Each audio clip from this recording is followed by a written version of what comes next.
Alors voilà, on m'a traîné au salon Biozen, où il y a plein de trucs très bizarres. Un salon vaguement intéressant, on parle de différentes choses, et il y avait notamment des salons, des stands avec des acupuncteurs, donc un appareil à 380 € sans pile, qui est juste une boîte en plastique avec des picots en ferraille, en métal qui vous font mal, et plus vous appuyez, plus vous avez mal, plus ça montre que vous avez un problème. Bon. Il y avait des naturopathes naturellement, il y avait des stands avec de l'eau dynamisée, et j'ai appris un truc fou. J'ai appris que lorsque on fait circuler de l'eau dans un tube qui fait une sorte de tourbillon, donc ils appellent ça un vortex, qu'on sépare le jet en deux vortex qui tournent l'un dans un sens opposé à l'autre, et qu'on les fait se rejoindre, eh bien ça nettoie l'eau de son information. C'est la mémoire de l'eau, vous voyez, on est faire ça comme ça. Et lorsque les deux vortex arrivent à nouveau en contact, eh bien l'eau est chargée en énergie parce que les vortex font qu'à partir du vide se créent des électrons. Je ne déconne pas, c'est comme ça qu'on m'a expliqué, donc j'ai bien expliqué à la personne que ça méritait au moins 2 prix Nobel, et j'ai pas eu de réponse sur comment ça marchait, mais on a ça. Et il y a notamment une personne qui s'appelle Annie Lobé, qui est une militante anti-Linky, anti-ondes, anti-téléphone, anti-technologie de manière générale, qui est persuadée que les ondes qui nous baignent sont extrêmement nocives pour la santé, qui a fait une conférence où elle a dit des choses qui me paraissaient douteuses, et donc je suis allé à son stand le lendemain, donc aujourd'hui, samedi, pour parler avec elle et pour échanger, pour lui montrer qu'on n'est pas des gens obtus. Et j'aimerais comme ça vous encourager, si possible, à faire comme moi et mieux que moi, c'est-à-dire à ne pas être dans une confrontation bête et méchante, mais à avoir une discussion où on écoute l'autre et on n'argumente pas trop. Donc je vous propose de regarder ce petit morceau de vidéo. En tout, ça a duré au moins 40 minutes, voire 50 minutes, je crois, cet échange. Je ferai un petit montage pour vous garder les moments intéressants. Mais en fait, vous allez voir un bel exemple de millefeuille argumentatif où, quand on pose une question simple, elle passe par plein de trucs bizarres autour, et puis elle répond pas en fait. Donc c'est assez intéressant. Je vous souhaite d'apprécier la vidéo, pendant que moi je souffre sur les pentes d'une montagne qui fait au moins 10 km de haut. C'est atroce, c'est irrespirable. Les Pyrénées, c'est beau. Et je suis essoufflé, mais en fait c'est des effets spéciaux, faut pas y croire, c'est tout est faux. Voilà, bah écoutez, n'hésitez pas à mettre dans les commentaires le sentiment que vous inspire cette conversation que j'ai essayé constructive avec cette personne. Renseignez-vous sur la street epistemology, renseignez-vous sur l'entretien épistémique, c'est le nom qu'on donne en français, sur la méthode, sur comment discuter avec les tenants croyants sans que ça dégénère, sans se braquer. En espérant que cela vous soit utile, je remets ma casquette parce que j'ai déjà une oreille qui a malheureusement été flétrie par cet astre qui dissémine des ondes électromagnétiques mortelles, le soleil. À bientôt.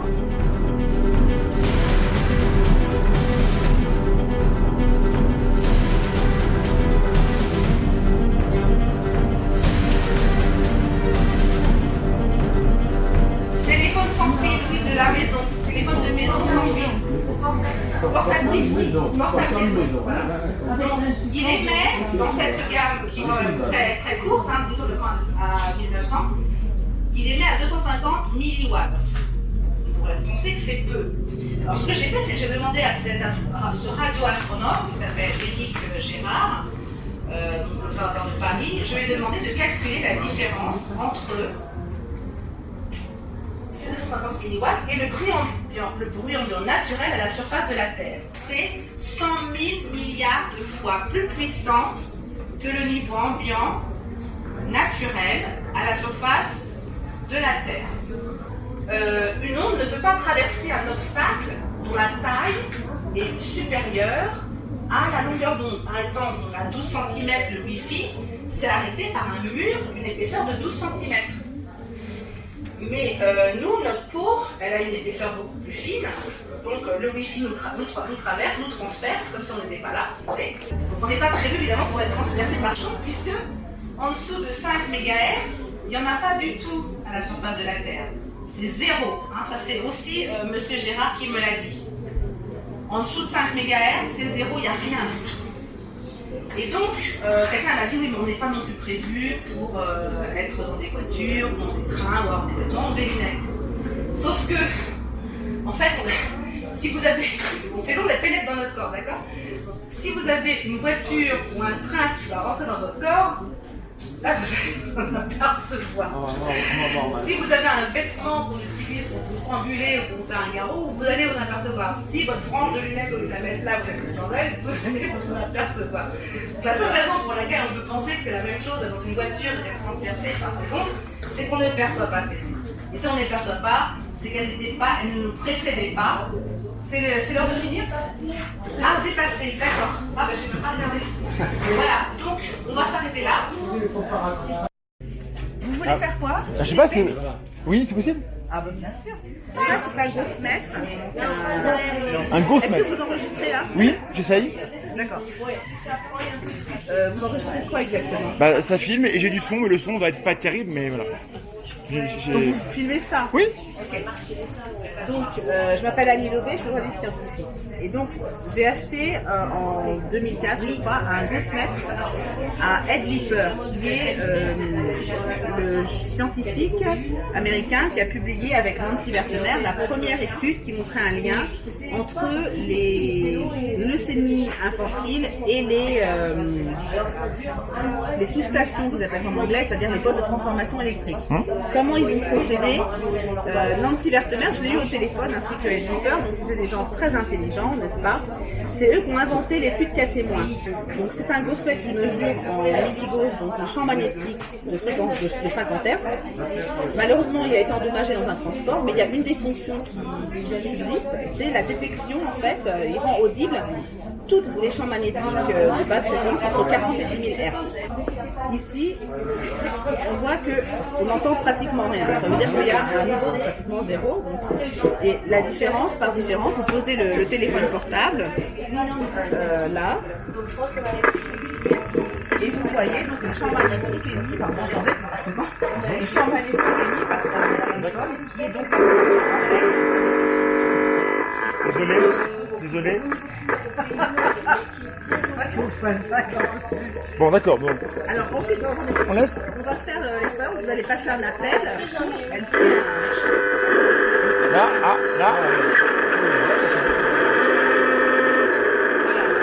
Comme par hasard, ça ici aussi, c'est bien. Ah, voilà. Alors, on va éteindre parce que. Et maintenant, donc, alors si vous voulez passer l'appel, il faut le laisser dedans si vous voulez. C'est différent? Eh ben, non mais faut voir. Au revoir.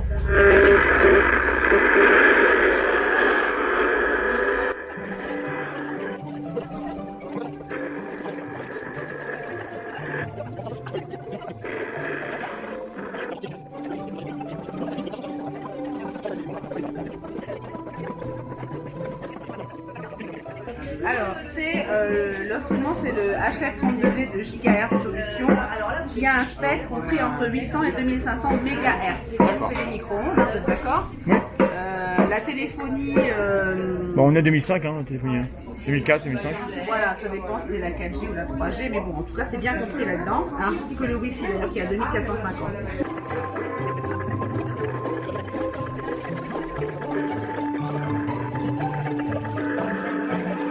Bon, alors, maintenant qu'on a fait tout ça.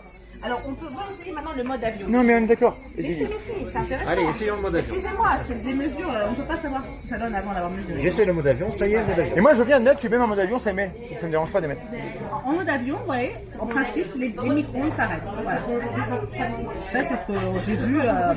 Donc, vous voyez qu'en mode avion, les micro-ondes s'arrêtent, mais pas les basses fréquences. D'accord? Et les basses fréquences peuvent être juste dues à la circulation du courant dans l'appareil.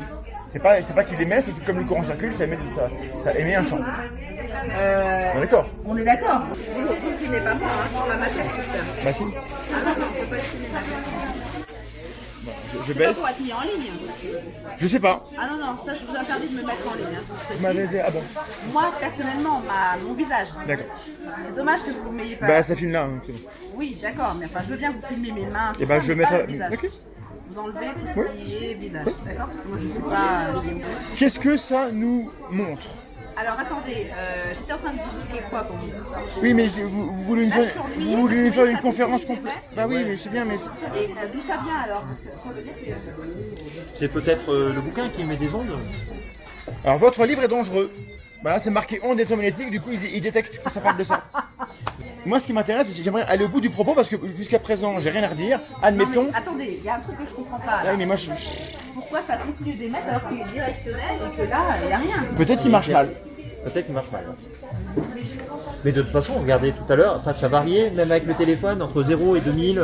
Oui, mais c'est parce que ce n'est pas régulier. Alors, ce que je voulais vous dire, j'étais en train de Oui. vous dire, si vous j'aimerais bien que vous fassiez l'expérience, vous enlevez Internet, vous enlevez le fait qu'ils reçoivent en permanence. Et moi, je vous accorde que ça émet des ondes tout le temps. Non, Et c'est on pour passe ça- à l'étape d'après. C'est pour savoir s'il émet tout le temps ou pas. Mais vous ferez. Je suis d'accord. des réglages. Je pense qu'il émettra. et que Voilà, vous avez- ça émet tout le Non, mais temps. il ne faut pas penser, il faut mesurer. Et j'aimerais connaître votre raisonnement, madame, pour voir qu'est-ce que vous en concluez. Moi, j'accorde tout est vrai. Mais qu'est-ce qu'on en conclut? Alors, comme je disais hier dans la conférence, qu'est-ce que vous avez fait là? Ah, rien. D'accord, donc c'est vraiment... J'ai touché à rien sur mon téléphone. Ok, là je comprends pas ce qui se passe parce qu'il n'y a pas. Vous avez vu qu'au début quand je l'ai allumé, après ça s'est baissé. Là vous avez. Il est encore sous Il est en garantie. mode. Il est en Non, non, mode. il est, pas, il est en mode normal. Il n'y a rien de. Est-ce que vous pouvez tous les deux mettre votre portable en mode avion? Mais non, mais c'est Non, ça. mais je veux savoir d'où ça vient. Mais Excusez-moi. vous ferez un test avec votre appareil plus tard, moi je veux avoir la réponse sur votre raisonnement. Hier, vous alliez parler de santé, paf, ça a coupé, ça m'intéressait, on n'a pas pu aller au bout. Je veux comprendre. Quand vous dites, par exemple, Alors. qu'il y a 100 000 milliards de fois plus d'ondes que dans la nature, je veux alors, bien, on va ok, reprendre. qu'est-ce qu'on en conclut? Moi, ce qui m'intéresse, c'est de comprendre le raisonnement. Parce que moi, je suis pas votre ennemi. Si c'est dangereux, ça Alors. m'intéresse, parce que je suis exposé, hein. On reprend le. Alors attendez, parce que j'ai un truc que je voulais montrer hier et que j'ai pas eu le temps de montrer hier. J'ai pas d'objection sur le fait que ça émet des ondes, et peut-être trop d'ailleurs, c'est possible. Mais qu'est-ce qu'on en conclut?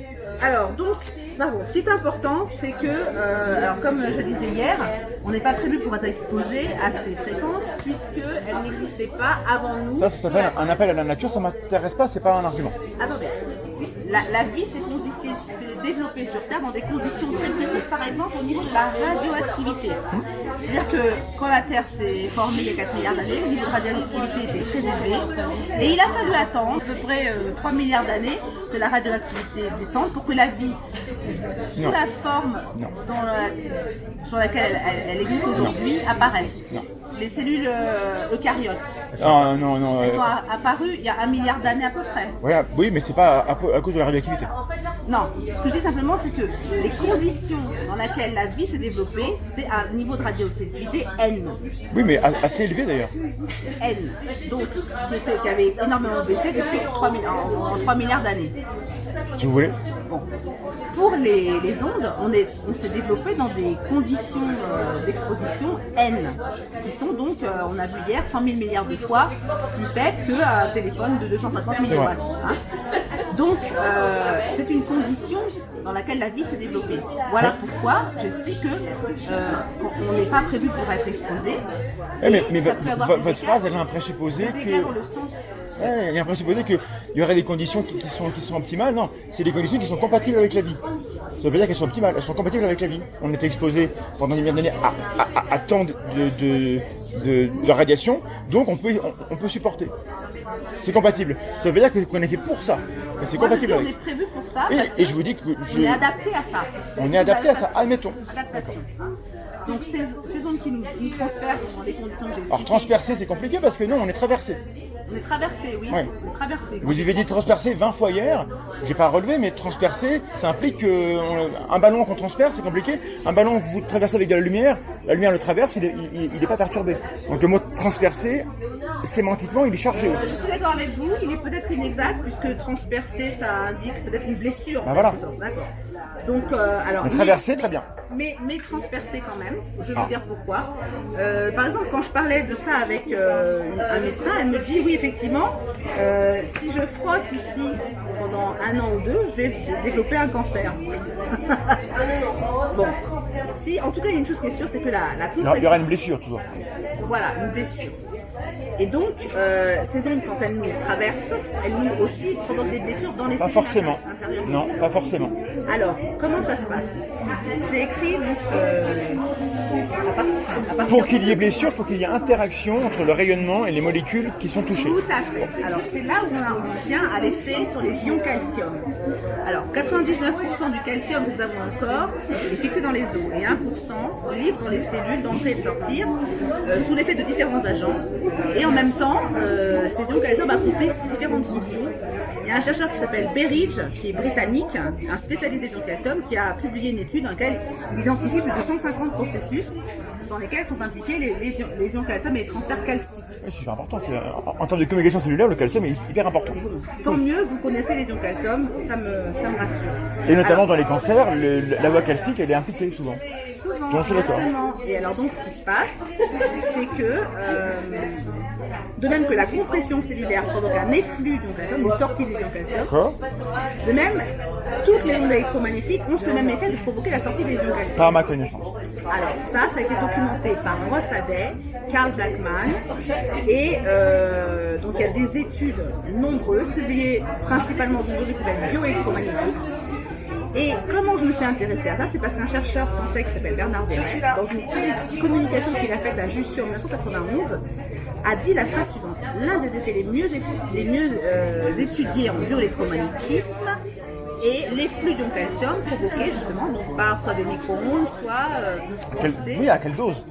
Voilà, alors justement, c'est là où ça devient intéressant, c'est que les études ont été tellement multiples et bien faites qu'on a pu déterminer que ce n'était pas seulement une question de dose, mais surtout ce qu'ils ont appelé en anglais window effect, c'est-à-dire un effet fenêtre. De même que là, si vous avez une fenêtre, vous voyez ce qui se passe de l'autre côté, mais après s'il y a un mur, vous ne voyez plus rien. Donc à certaines fréquences, vous allez avoir un effet, et à d'autres fréquences, vous n'allez plus avoir aucun effet sur les Tous ceux qui ions étudient calcium. les ondes savent qu'on doit travailler sur des fenêtres spécifiques parce qu'en effet, il y a des, selon la fréquence, il y aura ou pas interaction. Parce que la taille des molécules, la taille des ondes est corrélée. Et si la taille n'est pas bonne, il n'y a pas d'effet.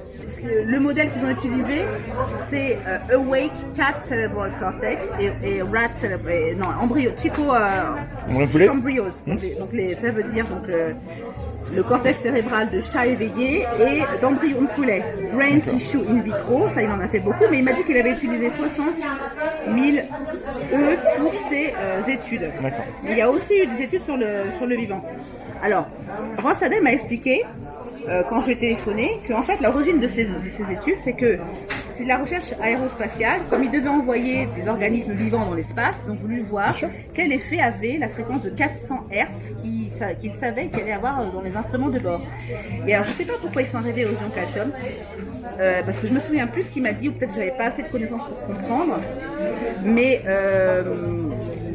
si vous voulez, un des effets, par exemple, des ions calcium, c'est de participer à la production d'acétylcholine, le neurotransmetteur de la mémorisation, de l'attention, de l'intelligence, entre guillemets, et du mouvement.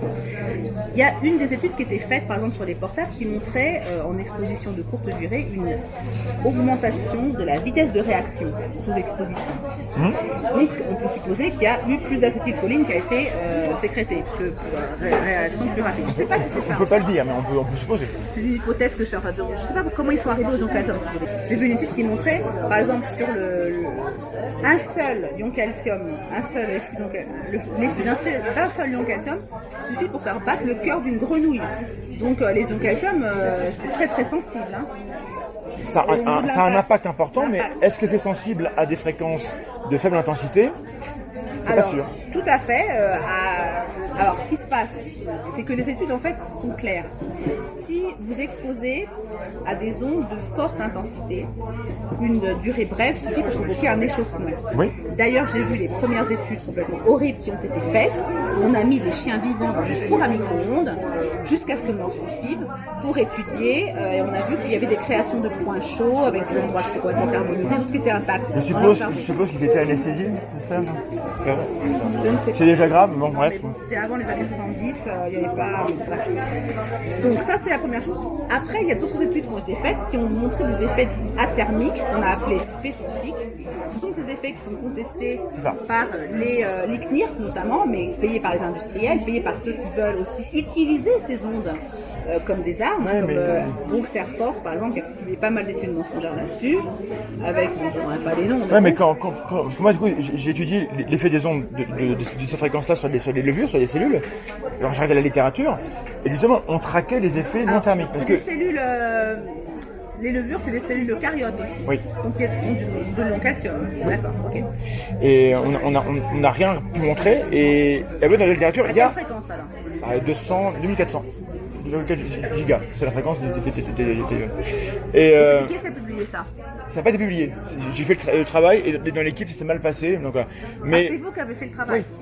et donc, on n'a Et rien vous vu. travaillez pour qui à ce moment-là? C'était l'université de Clermont-Ferrand et d'Angers.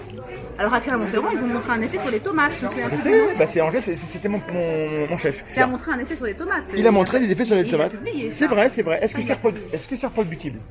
Ah bah j'en sais rien. Bah, J'ai pas essayé. on a du mal. Je sais pas si c'est- Donc un truc important, c'est que quand un papier sort une fois et qu'on a un résultat, c'est un fort indice que quelque chose se passe. Si personne n'arrive à le reproduire, c'est sans doute que c'était pas fiable. Et ben ces études-là, quand on les Le compte, doigt a été reproduit? bah, pas tellement en fait. Ah bah ouais, alors comment on peut le savoir si c'est pas reproductible? Alors c'était essayé, on n'a pas reproduit les mêmes résultats. Ah, donc ça a été reproduit avec des résultats Alors, différents. Quand on dit reproduit, c'est qu'on a réussi à reproduire. Vous n'avez pas pu C'est-à-dire que reproduire son protocole? ça a été répliqué, mais Répliqué. mais on n'a pas produit les résultats. Répliqué. Une nuance. On refait, mais on reproduit pas les mêmes résultats. Donc c'est pas. Alors seulement qu'il se passe des choses, c'est intéressant, mais c'est pas assez solide pour Le dire qu'il y a chercheur comment on est avec fait. lequel j'ai eu le plus de contact, c'est Pierre Aubineau. Donc lui, je suis carrément allée dans son laboratoire, il nous a montré tout Quel ça. labo CNRS Bordeaux. Ok. Je me souviens un peu de l'unité qui a d'ailleurs été dissoute depuis. C'était la physiologie, signalisation cellulaire. Donc, Oui, bah, il était quand calcium. même- voilà. Ben non, justement, lui, il ne travaillait pas sur les ions calcium, il travaillait sur la migraine avec des modèles, ça. D'accord. Lui, ce qu'il a montré, c'est l'efflux de grosses molécules qu'on appelle, qu'il avait mis rendu fluorescente de la, je sais pas quoi, séreuse de bœuf, là, je me souviens plus ce que c'est exactement. Ok. Il avait Je vois. rendu fluorescent. et il La avait- SAB, la sérum aluminium. Oui, c'est ça. Et il avait rendu. Là, je connais un peu. Bah oui, c'est bien. Il avait rendu fluorescente et il avait vu qu'elle passait dans le parenchyme cérébral sous l'effet. D'accord, ça devient poreux. Lui, par contre, il avait bien mesuré la température. Il a dit que c'est un effet athermique. Très bien. Et il était intéressé, parce qu'en disant, on a beaucoup de mal à casser la barrière hémato-encéphalique pour faire rentrer des médicaments dans le cerveau. On pourrait utiliser ça éventuellement dans Oui, des d'accord, je vois. protocoles thérapeutiques. Ça n'a pas eu de fuite malheureusement, parce que lui, il a été empêché de publier. Mais par contre, sa publication, elle est en ligne sur le site. D'accord. Ils l'ont revu évidemment. parce qu'il- Empêché de publier. Ah oui, il l'a envoyé à. Comment s'appelle ce grand truc là, le plus connu Nature, Science. Non, c'est un truc quand même. Alors, anglais. Truc anglais. Donc, je me souviens plus. Bon. Donc, en tout cas, C'est Bernard Verret qui l'a empêché de publier, mais vraiment. c'est grave. Ah oui, c'est grave. Parce que là, il faudrait que je puisse en tant que contact avec ce monsieur pour en parler, parce que. Je pourrais vous donner son numéro de téléphone. ça m'intéresse. si vous voulez, hein. Un peu de son mail. Je sais plus lequel que téléphoner. Alors, le mail. parce qu'il Monsieur, en fait, monsieur Rodino. Obino. Obino. A-U-B-I-N-E-A-U. Là, par exemple, je vois un truc, typiquement là, l'effet des ondes du téléphone provoquerait Alzheimer. Ça date de 2011. On a une épidémie de téléphones portables dans le monde. Ça date de 2006 en fait. Le livre 2 date de juin 2011, D'accord. mais le livre papier a été Donc, écrit en depuis 2006, à l'époque, vous saviez que le Alors téléphone là, provoquait on se Alzheimer. basait sur des études faites par Salford, un Suédois, Oui. qui a exposé pendant 2 heures des jeunes rats et qui a montré donc après des coupes, donc il les a sacrifiés, il a coupé leur cerveau en tranches et il a montré des vacuoles qui sont D'accord. exactement les mêmes vacuoles. Donc, ça date que la des années maladie. 90. Les études, oui, ce sera Alors, début 2000. C'est un peu la pub de- Si en effet les ondes de téléphone produisent ces effets-là, depuis 96, il s'est passé 20 ans, on devrait voir des effets sanitaires. C'est ça ma question. Des effets sanitaires qui Soit, sont pas seulement du cancer, soit c'est des effets fifrelins et du coup il n'y a pas de conséquences, auquel cas on va pas s'inquiéter, soit c'est réel et il y a des effets sanitaires réels et là il faut qu'on s'inquiète. Moi je ne suis pas au courant comme quoi il y aurait une augmentation de ces maladies-là. C'est ça que je voudrais vous Ah, bah voilà. montrer hier. Donc ça c'est la courbe des naissances. Comme de naissance. Naissance vivante. INSEA 2018. Donc là, vous voyez quand même. Pourquoi les gens naissent plus en 92? Qu'est-ce qui se passe? Ah, Pourquoi c'est ça- l'échelle, regarde l'échelle. Ah oui, d'accord, oui. Il y a Ah, eu- il faut pas faire ça, Malin. Il faut jamais tronquer l'échelle parce que du coup. Attendez, on c'est a- pas moi, c'est une courbe de l'INSEE. Ah bah, ils ont tort. Ils ont largement tort. Pas modifier On la doit pas faire courbe ça de comme ça. l'INSEE. Non, mais ce qu'il voulait dire, c'est. Ce qui est en fait, important, quand- c'est de voir ici, là. Moi, c'est ça qui m'intéresse. Qu'est-ce qui se passe, là, ici? Où sont les barres Dernières d'erreur? années. Enfin, on peut pas là, c'est des vrais Regardez- chiffres. Regardez ici les décès en comparaison. Hein. Donc, il y Bah, a nombre un de- phénomène oui. inverse, un nombre de naissances qui diminue, un nombre Il y a plus de décès dans le Un nombre monde de quand on morts. est 7 milliards que quand on est 1 milliard. Voilà. La population augmentant, le nombre de gens qui meurent est aussi plus grand. Ça, c'est logique. Là, est-ce que la baisse est assez grande? Puisque là, on ne voit que en haut, il manque les 720 000 en bas. Est-ce que la différence, est-ce que c'est pas juste un effet de bord? Là, regardez, on était. Alors, je sais plus. Ce graphe-là- Même Jean-Michel Blanquer a dit il nous manque 25 000, le ministre de l'Éducation, Oui. il nous manque 25 000 naissances par an en ce moment pour assurer le renouvellement. À quoi sont dus ces manques de naissance? C'est seulement au mode de vie des gens qui se reproduisent moins. Je ne sais pas. Moi, je montre simplement ça. Mais quand vous montrez ça, qu'est-ce que vous voulez dire? Eh ben, ce que je veux dire, c'est qu'il se passe quelque chose. On ne sait pas quoi, mais il se passe quelque chose. Alors, il se passe pas forcément quelque chose, parce que d'un point de vue parfaitement Alors normal, après, attends, si la excusez-moi. population augmente, le nombre de morts augmente, et là, on ne sait pas si c'est une différence qui est conjoncturelle, si elle est significative, et en plus, l'échelle est totalement écrasée. Donc, un graphe comme ça, il y a une intention, quand on fait un graphe comme ça, de montrer que ça change. Donc, le graphe n'est pas neutre. Déjà. On fait jamais ça dans un article. Jamais. Attendez, ça, c'est l'INSEE. Moi, je veux pas. Et par l'INSEE, ils ne sont pas Si j'allais jusqu'en irréprochables. bas, on verrait rien, évidemment. Et ben justement, c'est ça le truc. En haut. Bah, si c'est écrasé, c'est comme rien. Donc, il n'y a rien à voir, donc il n'y a rien à expliquer. Alors, écoutez-moi, s'il vous plaît. L'INSEE donne l'explication pour les décès, les naissances, je n'ai pas regardé, mais pour les décès, l'INSEE donne l'explication que c'est l'arrivée des baby boomers dans la Tout à fait. tranche d'âge, enfin, ce sera la mentalité des papy boomers. Baby boomers devenus papy boomers. Sauf que Pierre Robineau, justement, il est un baby boomer, il est né en 46 et il a aujourd'hui 73 ans. Il est encore en vie, donc ça réfute tout. Attendez. Non, il m'a dit je suis encore en vie quand je l'ai appelé dernièrement. Ah oui, c'est la preuve. Il était Non, tout content d'être mon encore père, en vie. il est encore plus vieux, il est né en 1943, il est encore en vie aussi. Voilà. Alors, ce qui se passe, c'est que l'espérance de vie des hommes actuellement est de 79 ans. Donc les baby boomers, ça dure à peu près 10 ans, le baby boom. Donc on a des gens qui ont entre 63 et 73 ans, grosso modo. Donc si c'était cette génération-là, qui est effectivement plus nombreuse, qui décédait, ça voudrait dire en tout cas que les baby boomers ont une espérance de vie moindre que la génération qui les a juste précédés. Puisque cette génération qui les a précédés, elle va jusqu'à 79 ans, en moyenne. Les gens qui sont morts là, c'est des gens qui ont connu la guerre. Ils sont morts avant. Ceux qui meurent là, c'est des gens qui sont nés après la guerre, qui sont morts jeunes. Donc ils sont plus nombreux, arrivés plus vieux, et ils meurent plus à l'âge où ils sont censés mourir. Oui, mais J'ai- l'âge où ils sont censés mourir est supérieur à l'âge où ils meurent, du coup. Si c'est eux qui expliquent ce pic. Parce qu'ils sont censés mourir à partir de 79 Oui, mais ils ans. sont plus nombreux. Mais ils sont donc censés ils mourir meurent à plus. 79 ans. Oui, mais ils sont plus nombreux. C'est une moyenne. Bon, écoutez, moi, ce qu'il faudrait là-dessus... Moi, ce c'est graphe-là, effectivement si vous vous basez là-dessus, vous comprenez pas les chiffres en fait. Moi, je suis en train de dire qu'il se passe quelque chose. Et moi, je vous dis Après- que le graphe ne montre pas qu'il passe quelque chose. Ah bah si. Il pourrait se passer rien et qu'on Regardez, par ait exemple, ça. là, on voit la canicule de 2003. Ça, c'est la canicule de 2003. D'accord. Et Donc, du coup, il y a plus de gens qui sont morts cette année-là et moins l'année d'avant. L'année d'après, pardon. parce qu'ils étaient déjà morts. Puisqu'ils étaient déjà morts. vous Oui. voyez. Donc ça, c'est l'effet canicule de 2003. Très bien. Donc là, il y a une explication. On Mais a augmenté entre la ça population. et ça, qu'est-ce qui pourrait expliquer, à part la démographie, qui à mon avis explique tout, qu'est-ce qui pourrait être en cause dans ce différentiel depuis 15 ans? Moi, je ne sais pas. Simplement, ce que je dis, c'est qu'il faudrait vraiment investiguer là-dessus. Non, c'est Et pas fait, avoir selon vous. notamment l'âge des personnes décédées. On l'a pour voir. Les données existent. Alors, si vous le trouvez, vous me le donnez. Bah, l'INSEE calcule l'espérance de vie en connaissant l'âge des gens qui sont morts. Hein. Moi, ça m'intéresserait d'avoir pour chaque point là la répartition effectivement des âges, parce qu'en fait, ce qui se passe parallèlement, et ça, je l'ai vu dans des documents du Haut Conseil à la santé publique, un truc qui a disparu depuis, mais à l'époque, quand j'avais regardé ça, j'avais regardé ça dans les années 2000, justement, entre 2003, 2004, 2005. Il y avait en France une surmortalité qui s'appelle ça la surmortalité prématurée, c'est-à-dire qu'on mourrait plus en France avant 65 ans que dans tous les autres pays européens. Alors je ne sais plus si c'est l'Europe des combien, mais bon, à l'exception du Portugal. C'était à cette époque-là les chiffres étaient donnés. par exemple, alors je me souviens plus exactement, mais je l'ai écrit dans le livre La Félicité en conclusion, on aurait à moins de 65 ans autant de personnes que la population de la ville d'Orléans chaque année, et donc c'était atypique par rapport aux autres pays européens, et surtout c'était entre guillemets nouveau, puisqu'en 1985, la situation était inverse, c'est-à-dire qu'il y avait... Et ça, vous l'attribueriez par exemple aux ondes électromagnétiques? Alors, il y a... Bon, ce qui se passe actuellement, en tout cas, c'est que les gens ils dorment beaucoup moins qu'avant, moins longtemps qu'avant. D'accord. Et comme vous le savez certainement, quand on dort... L'exposition aux écrans fait qu'on dort moins bien.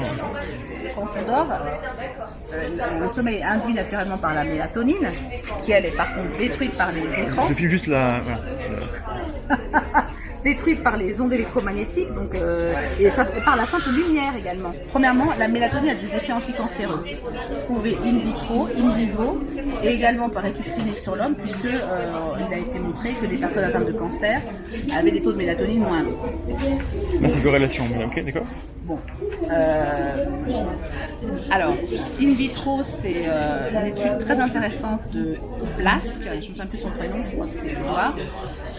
Il a mis donc c'est dommage parce que là je n'ai pas le livre où j'ai vu ces études. C'est un livre, si on se revoit, vous partez pas tout de suite. Faire demain, donc Demain là c'est un tour, mais je... Et demain vous ne venez pas ici parce Non. que je pourrais l'apporter le bouquin. Non, je prends le matin. Parce que lui, par exemple, ce qu'il a fait, c'est qu'il a mis des cellules de cancer du sein de femme MCF7 dans un sérum physiologique, donc c'est de l'eau et du sel, et en faisant varier le taux de mélatonine. Donc, il a mis premièrement un taux de mélatonine, un taux physiologique de mélatonine. Au bout de 4 jours, il voit les cellules cancéreuses qui régressent. D'accord. Après, il rince. Et il teste différents taux et il s'est aperçu que quand il y en avait trop, c'est comme quand il n'y en avait pas assez, La c'est dose... comme quand il n'y en avait pas du tout, ça n'a plus aucun effet. Donc la mélatonine faut la a bonne un dose. effet à dose physiologique. Et cette dose physiologique, on les obtient comment? En ayant une quantité Un de sommeil correct. Ouais. suffisant, mais sommeil, pas n'importe quel sommeil, parce que la quantité de mélatonine descend automatiquement par anticipation avant le lever du jour suivant. Donc il faut dormir aux bonnes heures. Voilà, vous allez dormir tôt principalement. Je me barre parce que moi je dors tard. Mais moi j'aimerais... Mais ça je vous l'accorde. Moi ce qui m'intéresse c'est là. Depuis 90. Attendez, Vous parlez non mais non parce que j'arrive jamais à avoir des réponses. Vous partez sur plein de trucs et attendez. Non, mais c'est pas que Ça s'appelle du millefeuille argumentatif et ça m'intéresse moyennement. Non, J'aimerais écoutez-moi, la réponse elle est complexe parce que le problème est complexe. Donc, La réponse. Je dresse un tableau complet. On est Si d'accord. vous permettez. On est d'accord pour L'une des dire que pathologies depuis 20 qui ans, tue le il n'y a plus pas aujourd'hui. d'augmentation d'Alzheimer liée au téléphone. Je sais pas ce que vous voyez, mais c'est pas d'augmentation d'âge. L'augmentation d'Alzheimer est liée au fait que les gens vivent plus vieux, ce qui est une bonne nouvelle. Écoutez-moi, je vais répondre à votre question, mais après avoir terminé sur cette histoire de cancer. Aujourd'hui, Après, il faut qu'on aille parce que... l'une des pathologies qui tue le plus, notamment avant 65 ans, c'est le cancer. D'accord. On peut donc établir un lien supposé, évidemment, entre Oui. la baisse de la mélatonine par le manque de sommeil Si. et... alors, il y a une autre raison pour laquelle la mélatonine baisse, c'est le passage à l'heure d'été. C'est-à-dire qu'on perd 1 heure de mélatonine chaque jour depuis entre la fin du mois d'octobre. Parce qu'en fait, à la même heure, il est 1 heure plus tard, enfin plus tard Oui. en vrai, et donc vous allez On met quelques jours pour s'en remettre. Donc, chaque jour, la quantité de mélatonine. est Non, perdue. parce que les gens 1 heure de mélatonine. finissent par se coucher à la même heure qu'avant. Ah, Donc bah. le décalage, Vous vous couchez à l'heure de votre montre. Si vous couchez à 10h, et ben à 10h en fait il est 11h. Vous couchez tous les jours à 10h. Oui, Si mais- vous couchez toujours à 10h, D'accord. à 10h il est 11h. mais Donc, quand perdez vous êtes une chez heure. vous et que vous fermez vos volets, vous êtes dans le noir, à un moment donné, vous retrouvez un cycle circadien. Oui, mais la mélatonine elle commence à diminuer automatiquement par anticipation avant de lever le jour suivant à la même heure. Parce que Elle se recale sur les cycles. Quand on met les gens dans des cavernes, ils ont un cycle de 23 heures. Quand ils sont dehors, on n'est pas isolé. Hein. On est les en... photorécepteurs Et ben justement. ou arrête la Justement. donne sur la rétine. Donc Les gens qui tombent à la bonne étoile à l'heure d'hiver, il n'y en a pas beaucoup. non, mais par contre, vous êtes d'accord avec moi que si vous vous couchez 1 heure plus tard, à partir du moment où la mélatonine elle va commencer à baisser à la même heure, parce que ça c'est un phénomène physiologique, et là, vous perdez 1 heure de mélatonine chaque jour. Donc à la fin de l'été, vous aurez perdu, je sais plus, j'avais calculé, ça fait l'équivalent de 11 nuits blanches. Ouais, mais bon, à mon avis, c'est un calcul qui n'a pas de sens, mais je peux pas vous dire pourquoi. Parce que là, j'ai vu trop d'erreurs avant pour vous croire là-dessus. Mais admettons.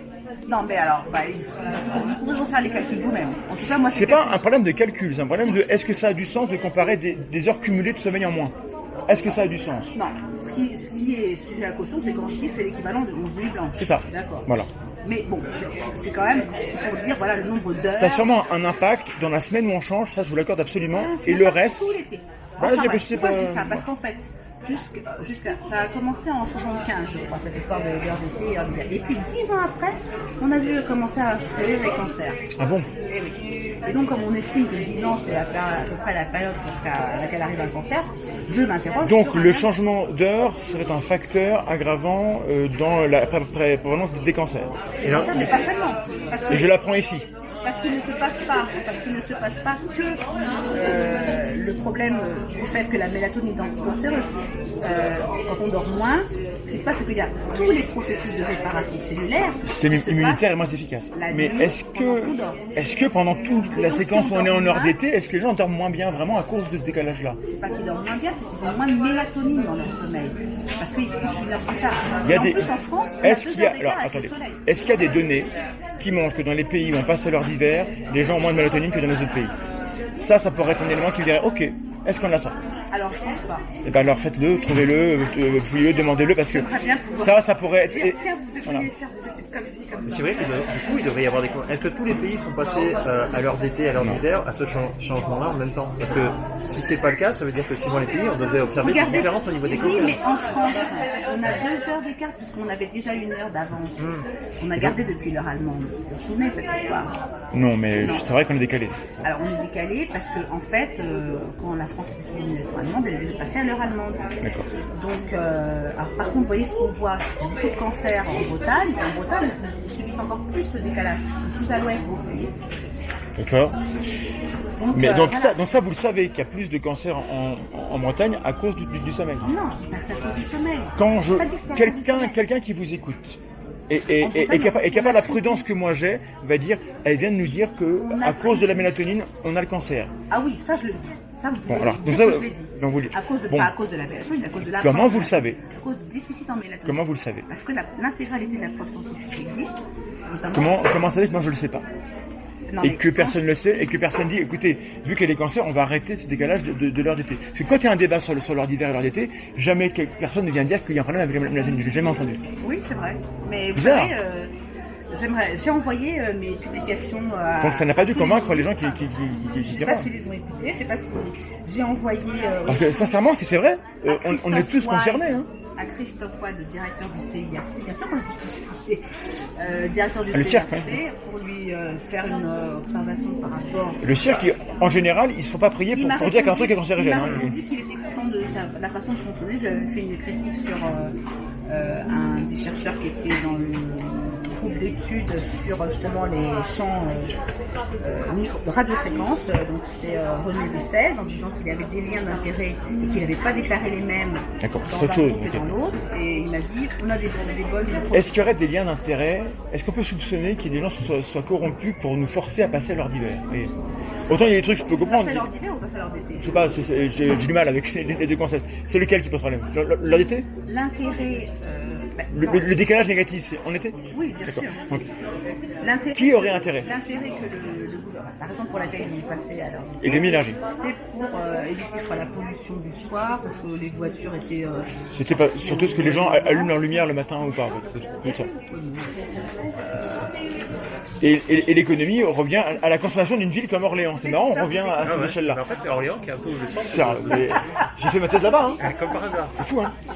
Mais j'ai bien compris ce que vous voulez dire. Et si c'est vrai, c'est grave, c'est important. Et je vois pas de gens qui pourtant devraient être convaincus, ils le sont pas. Mais je reviens à ça. Depuis 20 ans quand même, les jeunes et les portables Alzheimer à 35 ans, les jeunes de l'époque, ils ont plus que de 35 ans maintenant. C'est là où ça Où devient sont les très maladies? intéressant. Ah bon, bah il est temps alors. Et c'est là où on a des observations faites par... Alors je vous invite à aller voir, parce que j'ai trouvé ça, donc ça fait récemment, après même avoir écrit le livre J'aide les enfants à décrocher les écrans, parce qu'en fait ils publiaient des tribunes dans Le Monde, mais il n'y avait pas les auteurs donc, qui étaient visibles, donc j'ai pas pu les contacter, sauf quand j'ai vraiment.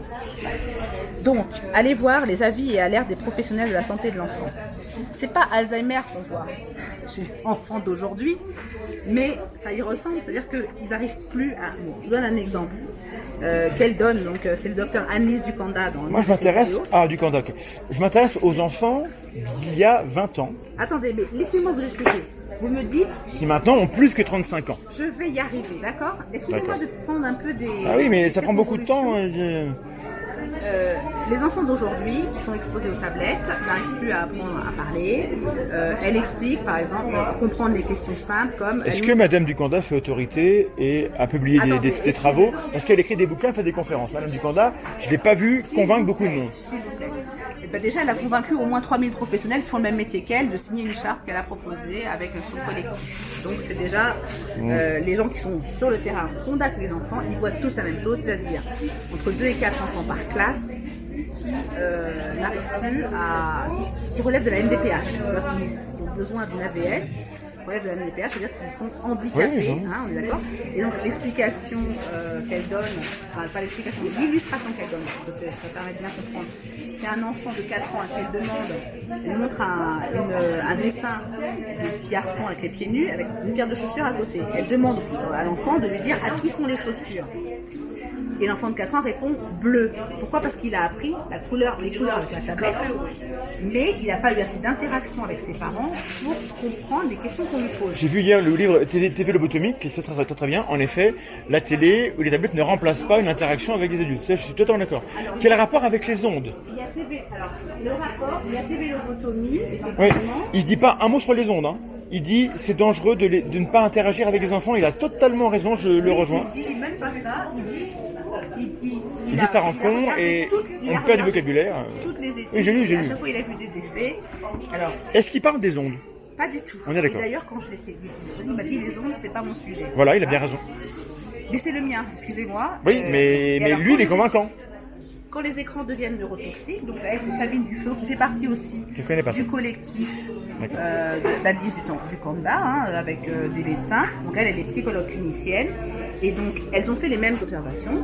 Et donc, ces observations, c'est qu'il y a entre 2 et 4 enfants par classe qui sont complètement incapables d'intégrer l'école, puisqu'ils ne peuvent pas comprendre et exécuter une consigne simple telle que mets ton manteau, enlève tes chaussures, et donc ils ne peuvent pas suivre une classe. À quoi on impute ça?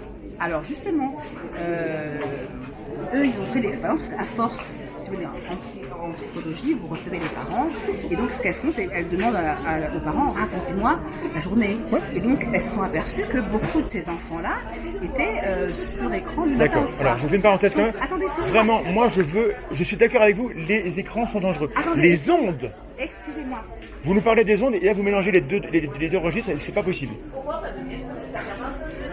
Je suis d'accord avec vous, les téléphones émettent des ondes. Ok, je suis d'accord avec vous, les tablettes sont dangereuses pour les enfants parce que les enfants doivent interagir. D'accord. Les ondes sur les enfants. J'y arrive, s'il vous plaît. Allons-y. C'est par l'effet sur l'acétylcholine, justement. Hein. Donc, ce qu'ils ont fait, ces psychologues, ces médecins, c'est de conseiller aux parents de remplacer les écrans par les interactions. Parce que vous-même, vous avez quand vous étiez petit et moi aussi, parce qu'on n'avait pas d'écran quand on était. C'est vrai? Et qu'est-ce J'ai qu'ils passé voient beaucoup de temps dans la télé, quand même. Qu'est-ce qu'ils voient? Ça explique peut-être beaucoup de choses. Bah, je suis un peu con. Hein. Ça veut les geeks, surtout. Ça se voit? Et donc,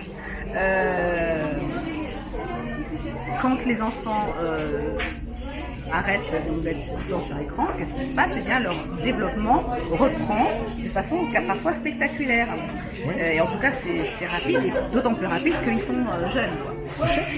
Donc, eux, ils ont fait le lien de cause à effet par l'expérimentation de terrain, en fait. D'accord. Et le lien de cause à effet, c'est le lien, Et c'est l'interaction avec la maman ou le papa. Le fait que quand je dis un mot, c'est rien à voir avec les ondes. Voilà, donc eux non plus, ils sont pas sur les ondes, parce qu'eux aussi, ils y connaissent rien. Et du coup, ils convainquent tout le monde parce que leurs études sont que solides. Ah, Et- alors vous disiez qu'elle ne convainquait pas grand monde. Donc déjà, vous avez avancé sont- dans votre... Non, mais après, ils convainquent personne avec les ondes. Ils convainquent tout le monde avec les interactions. Vous avez dit qu'il convainquait tout le monde, alors tout à l'heure vous avez dit que Anne Duconda n'avait pas convaincu. Quand Madame Duconda parle des ondes, elle convainc personne. Mais Quand elle parle des interactions, elle a elle raison. parle pas pratiquement pas des ondes. Eh ben là, peut-être que du coup, il faudrait peut-être pas parler d'elle là. Alors- Parlez-moi de tout ce qui parle des ondes. Non, mais écoutez, ce qui s'est passé, ce qui est intéressant, c'est que par des voies différentes, nous arrivons aux mêmes conclusions. Pas sur les ondes. Alors, non, les conclusions, c'est que les écrans sont nocifs. Comment est-ce que les ondes rendent les enfants idiots? Parce qu'en fait, c'est ça, c'est un peu méchant en disant ça. Disons ça, mettons. Les enfants, on observe qu'il y a une baisse du niveau scolaire, d'accord? C'est pas nouveau, hein, ça fait quand même assez, au moins une vingtaine d'années qu'on observe cette baisse du niveau scolaire. Alors, c'est discutable parce que qu'est-ce qu'on mesure? Quelles compétences on mesure? Les enfants d'aujourd'hui ont des compétences différentes des On enfants est d'il y a même 40 ans. obligé de changer les programmes, et ça j'ai fait un article là-dessus que je vous enverrai parce qu'il est pas encore publié. Est-ce que c'est grave? C'est très grave parce que vous avez des enfants qui arrivent à faire son orthographe, etc. Est-ce que l'orthographe est importante? Et bien si vous voulez écrire un truc sans orthographe, à quoi elle sert l'orthographe? Elle sert à être intelligible et compris par tout le monde. Oui, mais ça sert aussi de marqueur social. Ça sert surtout pour être clair et compris. Non, l'orthographe française. Si tout le monde a les mêmes règles. L'orthographe française organise à dessein une complexité et une déconnexion entre le son qu'on produit et la graphie, et c'était volontaire, c'était pour distinguer les imbéciles et les femmes des hommes savants à l'époque. Donc l'orthographe n'est pas un argument. Et il se trouve que depuis 100 ans, on avait tellement augmenté le niveau de la population générale grâce à l'école que tout le monde était capable de lire les journaux, etc. Et de comprendre et de réfléchir. En fait, ça sert le langage. Je suis pas sûr que les enfants maintenant réfléchissent. Mais bon, admettons.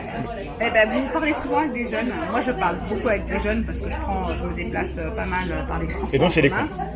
Je dis pas que c'est des cons, mais non, j'ai pas dit ça. Mais quand vous arrivez à en trouver un qui a quelque chose d'intéressant à dire, c'est quand même rare. Et si vous écoutez C'est leur vrai pour les conversation- adultes. Regardez autour de vous. Pas là, mais partout. Hein. Les gens qui disent des trucs intéressants, on en cherche. Hein. Alors, en tout cas, parlons du niveau scolaire, parce que je veux pas donner Je l'air ne suis de pas d'accord pour dire stigmatiser. que le niveau scolaire est un élément pertinent pour mesurer l'effet des ondes. Je suis désolé. Il y a trop de facteurs autour, sociaux, historiques, qui pourraient avoir un impact. Je veux un lien de causalité ou au moins une corrélation importante entre l'exposition aux ondes qu'on aurait isolée sur un paramètre de la santé ou des Alors, compétences. pour moi, mon hypothèse, parce qu'évidemment, il n'y a pas d'études spécifiques là-dessus, que en tout cas, j'ai pas cherché, les gens ne l'ont pas trouvé, et je ne sais pas s'il y en a, ça passe par l'acétylcholine. L'acétylcholine, pour que ce neurotransmetteur, donc qui est le neurotransmetteur de l'attention, de la vigilance, du potentiel d'action, du mouvement et donc de la mémorisation, il est sécrété, ce neurotransmetteur. C'est un neurotransmetteur qu'on connaît très bien, parce qu'il a été inventé, découvert en 1907, donc On connaît tous les récepteurs cholinergiques. énormément d'expérience dessus, et on a pu voir que donc les neurones qui sont les cellules donc, du cerveau, il y en a un qui va sécréter l'acétylcholine pour qu'il soit libéré, Sérotonine? l'acétylcholine, D'accord. et pour qu'il soit libéré, il faut que les ions calcium entrent. Enfin, Avant qu'il soit libéré dans l'espace entre les neurones pour aller dans un autre neurone. C'est des synapses et le calcium est important dans C'est par là que ça dans la- passe. Il faut que les ions calcium rentrent pour que l'acétylcholine qui a été produite par un neurone soit libérée dans la synapse. D'accord. Et donc, sous l'effet des ondes, vous avez un... Comment dirais-je? Sous l'effet des Les ions ondes, calcium à quelle qui sortent, fréquence, qui ne rentrent pas. à quelle fréquence, avec quelle puissance, et mesuré dans quel système. Je ne suis pas d'accord pour dire qu'on a montré que le téléphone ou la tablette diminuait les flux de calcium dans la tête des gens. Aucune preuve. Alors, en tout cas, ce qui a été montré par Rossadet, c'est que ça a un impact. Et en fait, c'est toujours le même. C'est la sortie des ions calcium. La chaleur, qui est les infrarouges, provoque aussi la sortie des ions calcium, etc. Enfin, donc, toutes les ondes ont le même effet. Donc, on ne peut pas dire que d'être exposé aux ondes n'aura pas cet effet, puisque toutes les ondes ont le même effet. Je suis pas d'accord. Et dans l'état Parce naturel de la qu'il y a planète, des longueurs d'ondes. dans l'état naturel de la Quand planète, quand les rayons gamma tapent une cellule, ça n'a pas le même effet que quand c'est je vous parle des la rayons lumière rouge. ionisants, je ne parle pas des rayons gamma, je parle des rayons non ionisants. Les rayons ionisants, c'est pareil, tous n'interagissent pas. La lumière qui me fait bronzer ou qui me fait prendre un coup de soleil Elle fait sortir les ions calcium. n'interagit pas comme les infrarouges qui vont juste me chauffer. Elle fait sortir les ions calcium aussi. Eh ben, ça dépend des doses. Ça dépend des bonnes énergies. À ma connaissance, il n'y a pas d'onde qui fait rentrer les ions calcium. Il n'y a pas de fréquence qui fait rentrer les ions D'accord, calcium. mais des fois elles font rien. D'accord, ok. Enfin, vu qu'on est dans un bain où il y a tellement de fréquences différentes, Amorti par l'air beaucoup quand même. c'est pas amorti par l'air dans la mesure où c'est des ondes pulsées. Donc un téléphone portable, comme j'ai dit hier, peut communiquer avec une antenne qui est éloignée de 20 km s'il n'y a pas d'obstacle, c'est-à-dire qui serait supérieure à la longueur de l'onde qui bloquerait cette onde. Il n'y a pas, évidemment, dans les Et donc, fréquences. comment ça se fait, si c'est vrai, et que ça les impacte depuis 1996, ça fait 23 ans au moins qu'on le sait, où sont les données sanitaires? Et une chose que je regrette, c'est qu'on ait arrêté le service militaire. Parce que, au moment du service militaire, il y avait 3 jours de tests il y avait 3 jours de tests psychotechniques. Et j'ai vu, je vous assure, j'ai eu accès à un moment donné, malheureusement, on ne peut pas le garder, au résultat de ces tests. C'était d'une précision et c'était vraiment très très bien fait. D'accord. Et donc, si on avait continué ça, là, on aurait eu vraiment cette étude longitudinale qui nous manque. Donc en fait, vous vous basez sur des données que vous n'avez pas. Ben, je me base sur les observations que font les professeurs.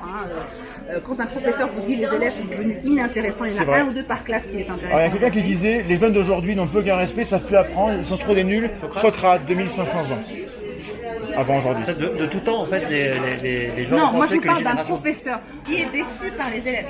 Socrate aussi, il était déçu par les élèves. Socrate, c'était quand même quelqu'un de bien. Quoi. Ben, il était peut-être aussi dans une phase descendante de sa civilisation. Imaginez alors le QI qu'il devait avoir à l'époque. L'explication la plus probable, c'est que les profs, en vieillissant, leur caractère change et leur relation aux élèves change. Les élèves ont des codes différents des siens, et du coup ils se sentent vieux et du coup il est moins content. C'est beaucoup plus probable que ce soit ça qui explique pourquoi les gens ont des jugements. Et quand on regarde l'effet Flynn que vous connaissez, FLY2N, le QI moyen des gens augmente de 4 points de QI tous les 20 ans. Là il est en phase de stagnation voire de baisse. Auquel cas vous avez raison. Mais en tout cas on peut pas dire que ça fait des générations que ça baisse, ça augmente. Pas vite mais ça augmente un petit peu. Donc la lecture, etc., ça se passe mieux maintenant qu'avant. En gros.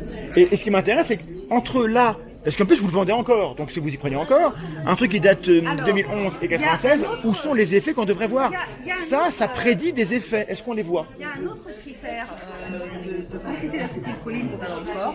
Et vous me parlez de ça, moi je veux des comme données. Ah oui, mais c'est très théorique. Ça pourrait être vrai, mais c'est comme le principe de la dent d'or de Fontenelle. Avant de vouloir expliquer un phénomène, on doit voir s'il existe. Est-ce que le Père Noël glisse plus vite avec du beurre dans la chenille ou pas? Je prends un autre exemple. Non, excusez-moi, j'ai pas écouté ce que vous avez dit parce que je voulais. Là, vous m'écoutez pas. Je voudrais vous prendre cet Vous êtes exemple. très fermé, madame. Vous savez, l'acétylcholine, c'est quelque chose de très important puisque dans la maladie d'Alzheimer, on constate post-mortem parce qu'on ne peut pas, en tout cas la dernière fois que j'ai regardé des études, on ne savait pas doser l'acétylcholine dans un cerveau vivant. Post-mortem, on constate un déficit d'acétylcholine chez les personnes qui ont la maladie d'Alzheimer. Ils ont beaucoup de déficits. Qui sont décédées là. Il y a beaucoup de trucs qui marchent plus, donc forcément, ça les impacte. Bon, voilà. Mais je vous l'accorde. Soit. Si Et vous alors? allez avec des personnes qui sont dans cette maladie-là, vous voyez un autre caractéristique, qu'elles ont des mouvements lents. L'acétylcholine, c'est aussi le neurotransmetteur du mouvement. Donc il y a un lien en fait, si je vous disais, entre la lenteur de l'esprit et la lenteur des mouvements. Et si vous regardez les jeunes aujourd'hui, leur manière de se déplacer, ils se déplacent lentement. Ah oui. Et il n'y a aucun record du monde de course à pied ou de vélo qui est battu maintenant. Voilà. On n'en a plus d'ailleurs. Évidemment, vous avez des sportifs qui ont un niveau d'activité. Et eux ne sont pas exposés aux ondes. Ben, en général, je vais prendre un exemple. Je connais une jeune fille qui effectivement est très peu, moins exposée que les autres et qui réussit. D'accord. Donc vous donnez une anecdote. Oui. D'accord que je peux en trouver 1000 autres. Je peux vous donner une autre anecdote. Mais j'en ai pas. Mon neveu, quand il était en 5e, il y avait 4 classes de 5e dans ce collège et tous les premiers de la classe, ils n'avaient pas de portable. C'est une anecdote. D'accord. Voilà. Alors, intéressant. Pas de portable. De quel milieu sont-ils? C'est le même milieu ici. Non, c'est pas vrai. Il y a toujours des différences. Qu'est-ce que leurs parents leur font faire à la maison? Est-ce qu'ils ont une activité sportive hors de l'école? En général, c'est corrélé. Les parents qui suppriment les téléphones pour X raisons, souvent, ils font d'autres choses à côté. Et c'est ce qui est à côté qui explique. Ça s'appelle le contexte. C'est là qu'il faut que vous voyez la vidéo d'Anne Panda parce qu'elle explique qu'elle voit maintenant des enfants qui n'arrivent plus à apprendre dans tous les milieux. Oui. Donc, il y a Madame aucune Ducanda ne explication. publie pas de revue où on démontre ce qu'elle observe et on montrerait à quoi ça pourrait être dû. Mais d'abord, il faudrait montrer qu'on a une différence. Dans votre combat contre les tablettes, ce sera un combat qui serait, moi je pourrais même le partager, si vous vous arrêtiez à des choses qui sont clairement établies. À savoir que les tablettes, si les tablettes remplacent une interaction, alors elles sont dangereuses. Et là, je suis d'accord avec vous. Mais si vous dites qu'elles sont dangereuses à cause potentiellement de l'acétylcholine qui serait impactée par les ondes, là je ne vous suis pas parce que peut-être c'est faux, et si c'est vrai, ça doit se prouver. Vous comprenez la nuance que j'ai? Donc moi je vous remercie de votre objection, puisque c'est exactement là où j'en suis actuellement. D'accord. Puisque là je vous ai énoncé un fait, maintenant je vais aller chercher les études pour l'établir, dans la mesure où, mais c'est vrai que j'ai pas énormément de temps en ce moment pour faire justement ces investigations, malheureusement, sinon c'est pas déjà fait. Voilà. Donc, et vous comprenez que moi je suis pas là pour vous dire que vous êtes nuls et que c'est pas vrai, que c'est faux. Mais si c'est vrai, c'est tellement important qu'il faut des travaux solides. Et les chercheurs sont des gens qui sont exposés aux ondes aussi, leurs familles sont exposées aux ondes. Il n'y a personne qui a intérêt à cacher un danger qui existerait. Il y en a quelques-uns, mais en gros, il y a trop de chercheurs pour que ça puisse être caché en fait. Mais vous savez, sur les ondes, beaucoup de gens en fait disent oui, je sais. Mais je suis combien d'accord, ont vu les émissions réelles? Qu'est-ce que ça montre? Ça montre qu'il se passe quelque chose qu'on ne voit pas. C'est vrai, à partir de ce moment-là, on peut imaginer, on est exposé nuit et jour, et oui. Le phénomène, on a parlé de la sortie des ions calcium, mais il faut, dans l'état naturel de la planète, toute sortie d'ions calcium est suivie par une entrée d'ions calcium. Laissez-moi parler, s'il vous plaît. Là, je vois que vous avez déjà... Mais parce que vous revenez toujours à ça, et ça n'est pas prouvé. Je n'ai pas fini. Ils ont tout à fait prouvé. Ça n'est pas prouvé dans l'organisme, parce que la plupart des ondes sont la preuve. Quand le soleil me fait bronzer, il fait pas bronzer ma langue, hein. Il traverse pas, il s'arrête sur l'épiderme. Parce que la longueur d'onde est telle, et ben c'est pareil pour les autres. La peau l'arrête. Bah oui. Alors que les autres ondes, la peau ne l'arrête pas. Ne les arrête pas. Et elle donc nous transperce, nous traverse, vous préférez. Donc, dans et si elle nous traverse, s'il vous plaît, c'est parce qu'elles n'interagissent pas, donc il n'y a pas d'effet. Laissez-moi vous dire que dans l'état actuel de la planète, nous avons une alternance jour-nuit, une alternance chaud-froid, parce que même la température corporelle descend légèrement la nuit. Normalement, de nuit, les ions calcium rentrent dans les cellules, puisqu'on c'est dans l'absence d'ondes électromagnétiques. Alors moi, je veux la publication qui me montre que les ions calcium rentrent la nuit. Parce qu'à ma connaissance, ça n'a aucun sens. Ah bah écoutez, parce que les cycles de rentrée dans les neurones, on a besoin que ça rentre vraiment. Donc on a des transporteurs actifs toutes les secondes qui font rentrer le calcium pour que les neurones puissent les remettre des neurotransmetteurs. Mais ça n'a pas de sens. Non. Ce qui fait rentrer les ions calcium dans la journée, c'est l'absorption de sodium et de glucose. Donc l'alimentation. La nicotine aussi provoque l'entrée des ions calcium. L'éthanol de l'alcool bloque. J'espère que vous allez repartir avec ça. Je ne vous le donne pas malheureusement. Si vous ne le donnez pas, je ne vous l'achète pas. D'accord, c'est comme vous voulez. Mais bon, il faut bien que je vive, je suis comme vous. Hein. Donc,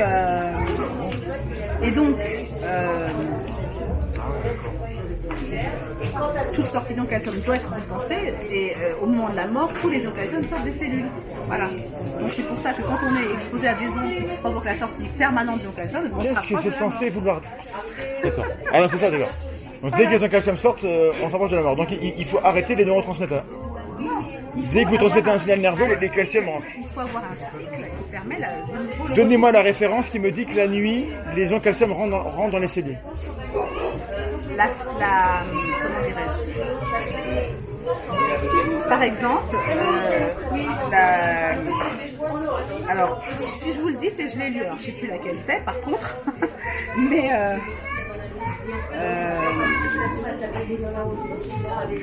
honnêtement, là, je pourrais pas vous le dire comme ça. Je crois qu'il y a plus de 300 références. Une suffira, hein. Ben oui, non mais attendez. Je ne sais plus, hein. Je ne sais plus laquelle c'est. Vous êtes un peu dur avec moi. Je suis désolé. Il y a plein de trucs que vous dites que peut-être c'est faux et je me rends pas compte. Et ça quand même, là je me dis là, ça va pas être vrai. Vous voulez pas lire le truc, mais j'ai lu la littérature scientifique directement en fait. Mais oui, mais... Et je la connais un peu. À partir du moment où vous voulez pas lire ces littératures-là, qui sont dans la bibliographie... Oui, mais peut-être que je les ai lues, ceux-là. Eh ben alors, je pense pas. Ah bon. Enfin, écoutez, il y a 300 références, je crois, dans le document. Donc vous pensez toujours que je suis un faux scientifique, comme avant-hier? ça va mieux? Non, j'ai dit que c'était de la fausse science quand on refuse les mesures. Là, vous êtes venu voir les mesures, enfin les détections. Non, mais l'autre jour, c'était juste une histoire de contexte, c'était pas le lieu, en fait, je pense. Je viens parler des billes cognitives, vous me parlez des ondes et vous voulez mesurer les choses. Et apparemment, les gens n'étaient pas intéressés. Si vous avez répondu oui, je vais vous en laisser faire. Je pense que vous êtes un sacré manipulateur. Ah bah c'est gentil. Enfin, très professionnel dans la manipulation, parce qu'arriver à voir... Vous avez d'abord refusé, et après, Non, tout le monde a refusé. moi je suis venu pour parler d'un sujet que je connais un petit peu. Vous êtes un petit peu imposé en voulant faire ça. Non, c'était la fin, c'était...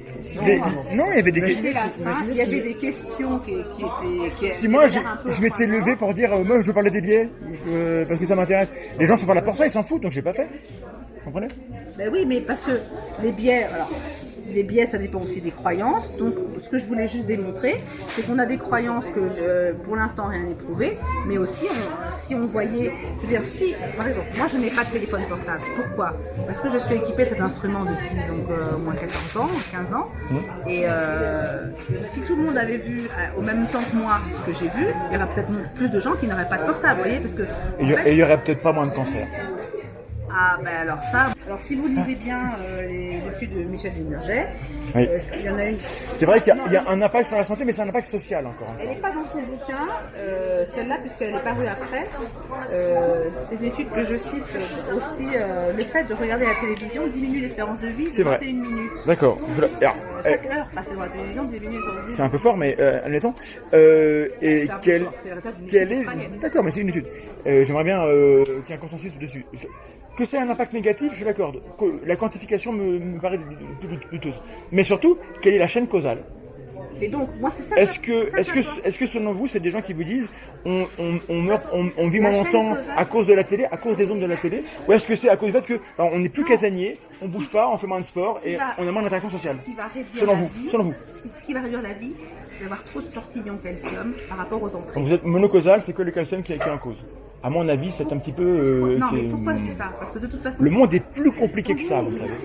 Quand vous bougez, aussi, vous avez l'acétylcholine qui est sécrétée, etc. Puisque vous parlez que de calcium, il faut qu'il y ait un bouquin sur le calcium et vous devriez avoir la réponse à ma question sur le cycle jour-nuit. Vous parlez que de ça, vous n'avez pas la réponse sur le cycle jour-nuit, ça me paraît bizarre. Qu'est-ce que j'ai pas comme réponse? Vous dites la nuit, le calcium rentre dans les cellules. Oui. Vous ne parlez que du calcium à longueur de temps et vous n'avez pas la réponse ou la publication qui me montre que c'est vrai. La seule publication qui dit il n'y en a qu'une en plus? Non, mais je veux dire... Non, ok. Ça manque quand même, puisque vous parlez que de ça. À chaque fois, ça revient tout au calcium. Donc il faut être fait de béton là-dessus. Ça revient au calcium parce que si on comprend bien les mécanismes sur les ions calcium, on peut expliquer énormément de si vous comprenez bien, donnez-moi la référence qui me dit que la nuit, ça rentre dans la cellule. D'accord. C'est basique. Je vous la dirai, je vais la rechercher, je vais vous la donner. Ok. Parce que moi, j'ai des doutes. Si ça existe, c'est intéressant. Ça prouve rien, mais au moins ça du Bon, on va vous laisser. D'accord. Très bien.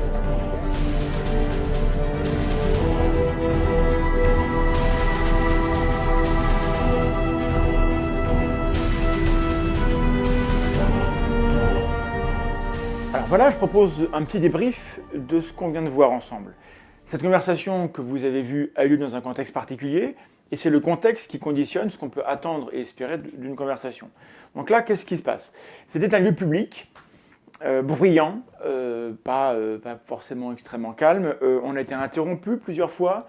Mon interlocutrice tenait absolument à faire de longues démonstrations techniques sur ce que les ondes font, ce qu'on entend, etc. Bon, il y avait la caméra à gérer. Personnellement, je n'avais pas prévu de venir discuter de ce sujet-là en me rendant à Font-Romeu, donc j'ai eu aucune préparation et j'ignorais le contenu de la posture de la personne avec qui je discutais. Donc il y a beaucoup de facteurs comme ça qui expliquent que les conditions étaient loin d'être optimales pour que la conversation se passe dans les meilleures conditions. Et à cause de cela en partie, j'estime que ma prestation est assez moyenne. D'ailleurs, ma diction était particulièrement atroce, et je m'en excuse. Hein. Alors, écoutez, passons en revue mes différentes erreurs. Alors, j'utilise un ton dans cette conversation qui peut sembler un peu agressif, qui peut sembler. Je le regrette parce qu'en fait, je ne m'étais pas rendu compte de ça. J'en prends conscience en réécoutant mes phrases, en faisant le montage de cette vidéo. Et en fait, dans la vraie vie, j'ai un visage, je souris, en général je suis de bonne composition. J'ai pu pendant ce salon échanger de manière très courtoise avec différentes personnes, ça s'est très bien passé. Mais là, je crois que ça passe peut-être mal à l'image, parce que je ne suis pas à l'image. On ne voit pas qu'en fait je désamorce, on ne voit pas non plus que la personne avec qui je parle rit et sourit. Et donc le mode caméra cachée et le mode comme ça questionnement peut passer par quelque chose d'assez agressif. Et ce qui m'intéresse, c'est comment la vidéo est reçue. Et la vidéo peut être reçue de manière assez négative à cause de cela. Peut-être que des gens qui vont regarder la vidéo vont être rebutés parce qu'ils ont l'impression que je suis un inquisiteur. Et je crois que le sceptique dans un tel exercice ne doit pas passer pour un inquisiteur. On doit passer par la personne qui peut être convaincue, mais pas n'importe comment, et qui est prudente et qui est ouverte. Bon, voilà. Donc peut-être qu'à cet égard-là, cet exercice-là n'a pas été une grande réussite. Autre défaut, je coupe trop souvent la parole. Alors, ceux qui me connaissent savent que c'est mon grand défaut, je travaille sur moi, je fais des efforts. Je pense que couper la parole est nécessaire parfois pour demander une précision, pour indiquer un désaccord sur quelque chose sur lequel on veut revenir plus tard, pour dire non, simplement. Mais couper la parole constamment pendant une démonstration, ça coupe l'élan de la personne et ça donne l'impression qu'on n'écoute pas. Même pire que ça, couper la parole peut nous rendre réellement coupables de ne pas écouter pour de vrai. Et ça à proscrire. Si vous n'êtes pas dans une écoute active, au moins au début, alors vous ne pouvez pas échanger avec la personne. Donc je crois avoir échangé de manière constructive, mais peut-être que j'ai coupé la parole trop souvent, ce qui fait que ça contribue à rendre le ton agressif. Donc ça rejoint un petit peu le défaut qu'on avait tout à l'heure. En revanche, couper la parole quand en face la démonstration s'éternise, que ça traîne, que ça lambine et qu'on ne voit pas où ça veut en venir, je pense que c'est légitime. On a le droit de dire, écoutez, bon, ça suffit, j'ai compris, passez à la suite s'il vous plaît, qu'on comprenne ce que vous voulez nous dire.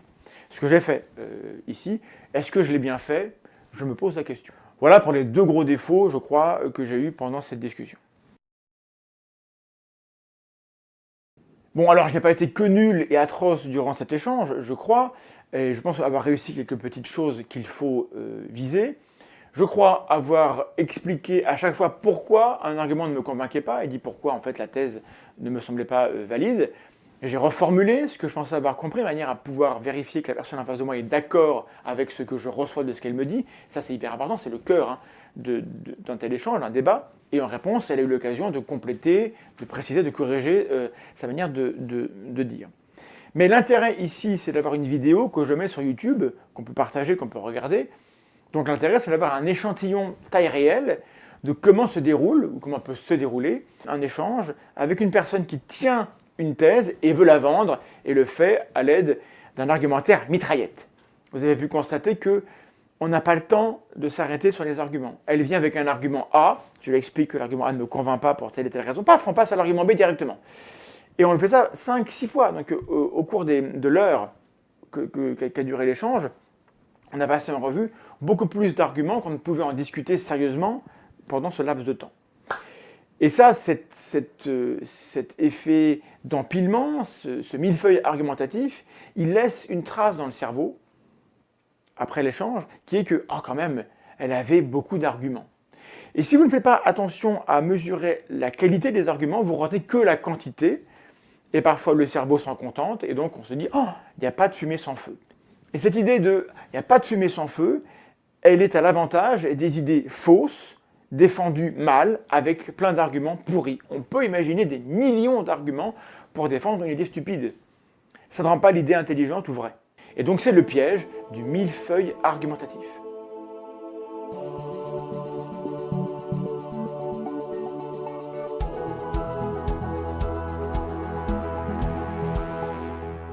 Consciemment ou inconsciemment, Annie Lobé échafaude donc un millefeuille argumentatif qui peut piéger tous ceux qui ne feront pas l'effort de se demander quelle est la valeur individuelle de chaque argument.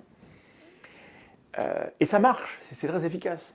Quand on veut débattre sérieusement d'un sujet, dans le but de se rapprocher de la vérité, on n'évacue pas un argument, on l'évalue.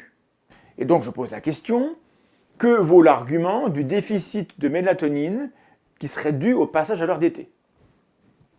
Ça vaut quoi? Que vaut l'argument de l'effet putatif de ce déficit hypothétique sur la prévalence des cancers? Parce qu'on nous dit que ça peut provoquer ça, mais on se base sur quoi? Où sont les faits? Est-il possible que le calcium regagne l'intérieur des cellules durant la nuit? Ce serait vraiment étonnant. Les enfants d'aujourd'hui sont-ils réellement plus lents que ceux d'avant? Plus stupides en fait. Que signifient les courbes de naissance et de mort qu'on récupère dans un graphe de l'INSEE?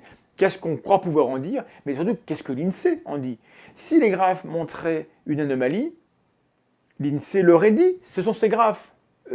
Ça serait quand même énorme que l'INSEE montre un graphe où il y a une anomalie et se taise, ne disent rien. Bon, que dit l'INSEE? On ne sait pas. Comment Annie Lobé sait-elle que les ondes électromagnétiques détruisent la mélatonine? Bon. N'avoir aucune réponse à ces questions, après plus d'1 heure de discussion, indique qu'il y a un problème. Je n'ai pas été informé par cette dame. Au mieux, j'ai été influencé. Nous n'avons pas éclairci ces points parce qu'Annie Lobé, je crois, ne nous laisse pas le temps d'examiner les arguments, les preuves, les faits, les éléments matériels dont on dispose. Elle est trop attachée à cultiver le soupçon. Elle est tellement sûre d'avoir raison que je crois qu'elle veut brûler les étapes et donc elle ne fait pas une démonstration propre et par conséquent, elle n'est pas crédible et elle n'est pas crue.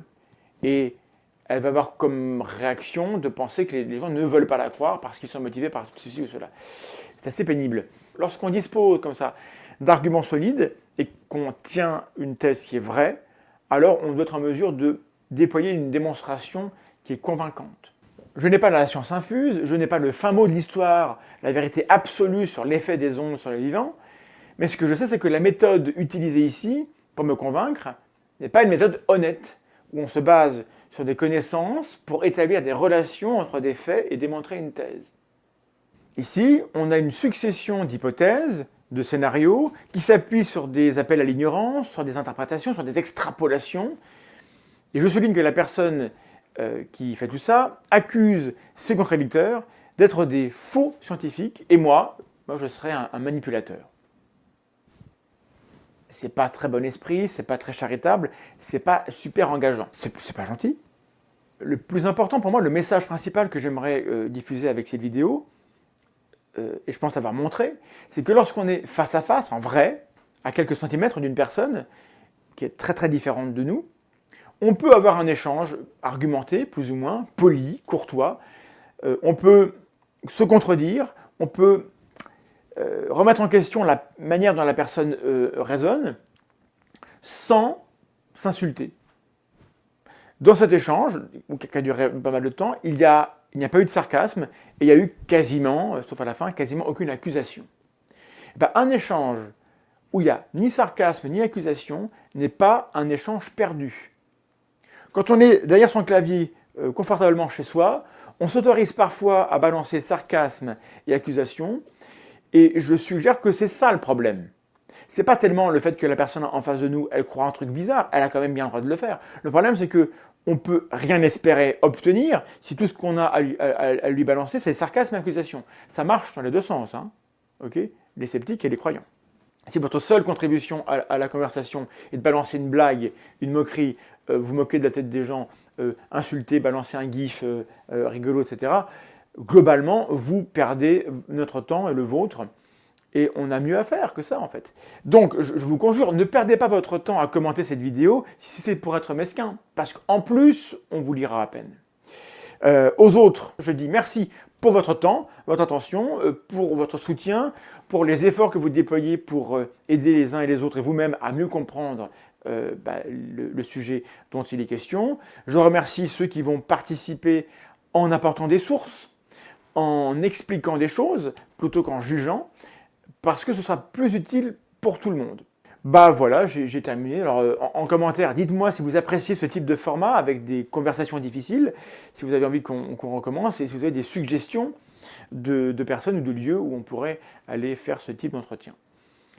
Ou sinon, on arrête. Parce qu'après tout, on peut aussi faire autre chose. Les possibilités sont infinies. Abonne-toi, à bientôt.